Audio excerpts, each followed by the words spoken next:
How to recover the deleted stories on Instagram. Hey guys, welcome back to the channel. If you would like to recover the deleted stories on Instagram, here is what should be done.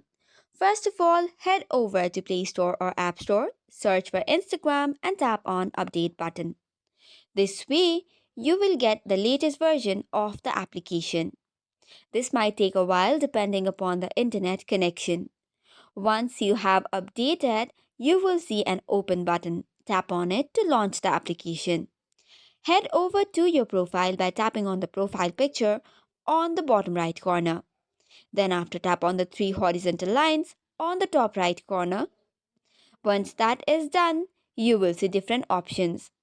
Once you are on settings and privacy page, go to the activity or your activity section. This is under how you use Instagram option. Now scroll down to see removed or archived content. Tap on recently deleted and it will show you the number of days for its permanent deletion.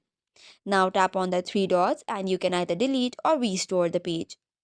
Now tap on restore option and confirm it by tapping on once again.